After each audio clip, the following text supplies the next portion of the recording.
श्री गणेशाय नमः। वक्रतुंड महाकाय सूर्यकोटि समप्रभ निर्विघ्नं कुरु मे देवं सर्वकार्येषु सर्वदा।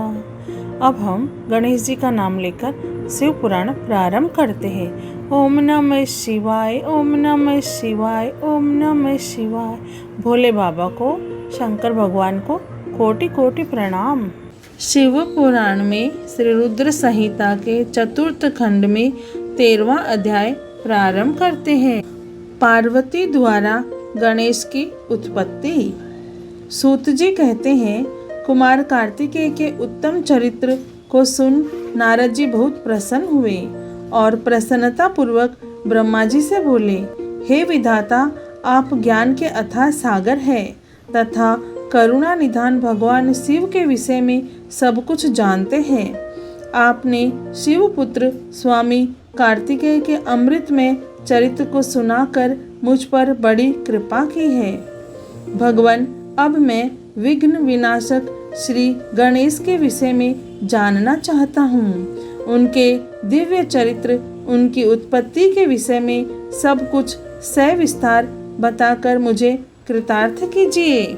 मुनि श्रेष्ठ नारद के ये उत्तम वचन सुनकर ब्रह्मा जी हर्षपूर्वक बोले, नारद, तुम गणेश उत्पत्ति की कथा सुनना चाहते हो, अतएव तुम्हारी प्रसन्नता के लिए मैं तुम्हें उनके जन्म के विषय में बताता हूँ। एक बार की बात है, देवी पार्वती की 2 सखियाँ जया और विजया, जो सदा से ही उनके पास रहती थी, उनके पास आई और बोली, हे सखी, यहाँ कैलाश पर्वत पर भगवान शिव के असंख्य गण हैं। वे सदा भगवान शिव की आज्ञा का प्रसन्नता से पालन करते हैं। वे सदा भगवान शिव की आज्ञा को ही सर्वोपरि मानते हैं। इसलिए आपको भी अपने लिए किसी एक विशेष ऐसे गण की रचना करनी चाहिए जिसके लिए आपकी ही आज्ञा सर्वोच्च हो और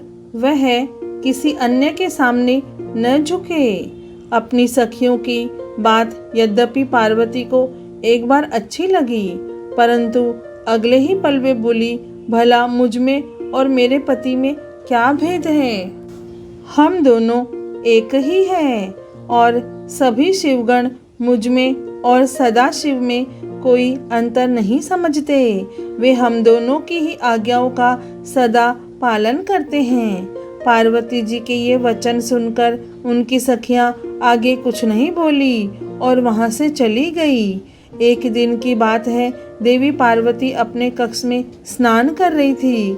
वे नंदी को द्वारपाल बनाकर द्वार पर बैठा कर गई थी।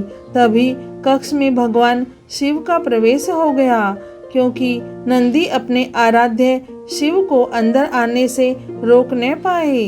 देवी पार्वती को उस समय बड़ी लज्जा महसूस हुई। इस घटना के उपरांत पार्वती को अपनी सखियों द्वारा दिए गए सुझाव का स्मरण हुआ। तब उन्होंने सोचा कि मेरा भी कोई ऐसा सेवक होना चाहिए जो कार्यकुशल हो और मेरी आज्ञा का सदैव पालन करे, अपने कर्तव्य से कभी भी विचलित न हो। ऐसा विचार करके उन्होंने अपने शरीर के मैल से शुभ लक्षणों से युक्त उत्तम बालक की रचना की। वह बालक शोभा संपन्न, महाबली, पराक्रमी और सुंदर था। पार्वती जी ने उसे सुंदर वस्त्र और आभूषण से विभूषित करके उसे अनेक आशीर्वाद दिए। पार्वती ने कहा कि तुम मेरे पुत्र हो, तुम्हारा नाम गणेश है। पार्वती जी के ये वचन सुनकर वह तेजस्वी बालक गणेश बोला, हे माता, हे जननी, आज आपने मुझे इस जगत में उत्पन्न किया है। आज से मैं आपका पुत्र हूँ। मैं आपको बारंबार नमस्कार करता हूँ। मेरे लिए अब क्या कार्य है, बताइए, मैं उसे अवश्य पूरा करूँगा। तब देवी पार्वती बोली, हे पुत्र गणेश, आज से तुम मेरे द्वारपाल बन जाओ। मेरी यह आज्ञा है कि मेरे महल में कोई मेरी अनुमति के बिना प्रविष्ट न हो। कोई कितना भी हट क्यों न करे, तुम उसे अंदर नहीं आने देना।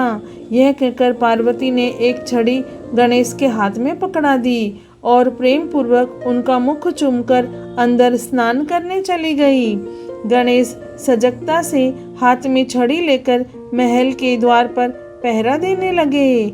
उसी समय भगवान शिव देवी पार्वती से मिलने की इच्छा लेकर महल में आ गए। जब वे द्वार पर पहुँचे तो गणेश ने उनसे कहा, हे देव, इस समय मेरी माता अंदर स्नान कर रही है, अतः आप यहाँ से चले जाएं तथा बाद में आएं। यह कहकर उन्होंने भगवान शिव के सामने छड़ी अड़ा दी। चूँकि गणेश जी ने भगवान शिव को पहले कभी नहीं देखा था, इसलिए उन्हें वे नहीं पहचान सके। यह देखकर भगवान शिव को क्रोध आ गया और वे बोले, ओ मूर्ख, तू मुझको अंदर जाने से रोक रहा है। तू नहीं जानता कि मैं कौन हूँ? मैं शिव हूँ। मैं ही पार्वती का पति हूँ और अपने ही घर में जा रहा हूँ। यह कहकर जैसे ही भगवान शिव आगे बढ़े, गणेश जी ने उन पर छड़ी से प्रहार कर दिया। यह देखकर भगवान शिव को क्रोध आ गया और उन्होंने अपने गणों को गणेश को वहाँ से हटाने की आज्ञा दी और स्वयं बाहर खड़े हो गए। शिव पुराण में श्री रुद्र संहिता के 4th खंड में 13वां अध्याय पूर्ण हुआ। ओम नमः शिवाय, ओम नमः शिवाय, ओम नमः शिवाय। हे भोलेनाथ, हे शिव शंभु, हे माता पार्वती, आपको कोटि कोटि प्रणाम और कोटि कोटि धन्यवाद। जय भोलेनाथ।